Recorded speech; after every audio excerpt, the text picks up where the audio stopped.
Easter Sunday. This feast quite simply just celebrates the resurrection of Jesus from the dead. And as we've said many a time before, the feast is pivotal. It's the main feast that the whole of Christianity relies on, or is based on. Jesus either rose from the dead or he didn't. You can't have someone half rise from the dead. So as Christians, we simply believe that the God of Jesus brought him back to life, to the new life of the resurrection. So it's always been a difficult thing for people, the world, to get their head around. And just this last Tuesday, the High Court of Australia just handed down its judgment on the Cardinal Pell case. And basically they quash the decisions that two earlier courts of law had come to and said that his guilt could not be proven. It was a judgment of law saying that really to find a guilty verdict, there was an element of doubt, and the two earlier courts of law should have recognised that was a possibility. So it just, to my mind, apart from anything else, just proves how difficult it is to just prove something completely, especially if it's historical and in the past.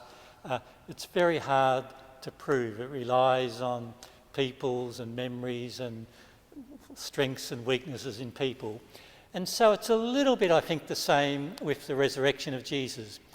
For this Sunday, we're given that, again, that lovely story of John, and it involves three people after the death of Jesus: Mary of Magdala, Peter, and the disciple Jesus loved. So they're all grieving the loss of their friend and Jesus, and they realise they've seen him die, and they think that is the end of their life with him. But Mary Magdalene fairly quickly goes off to the tomb, and she suddenly finds that the body is gone. Jesus is not there. And she more or less panics. She just thinks, she doesn't think it through or anything, she just thinks they've stolen him. Someone's taken him away, someone's stolen him. So in her little bit of panic, she runs back to Peter and the disciple Jesus loved, tells them what has happened, and so they go off to the tomb. And as John tells the story, Peter goes in and sees there's no body there, and he sees that there's the clothes, the linen cloths he was wrapped in, are in a pile, and he just stares at it. And then the third character, the disciple Jesus loved, goes in, and as the story goes, saw the empty tomb and saw the linen cloths, and suddenly, the old expression is, the penny dropped. He suddenly realised what it was all about, that Jesus had risen, and that all those stories and the scriptures he'd shared with them and the events he'd shared with them, and how he said that he would rise from the dead and they didn't understand, suddenly it all made sense. And as John in his Gospel says, he saw and he believed.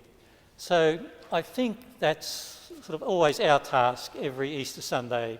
And this Easter Sunday will be different to others with the COVID-19 making its presence throughout the world, and we're very aware of death.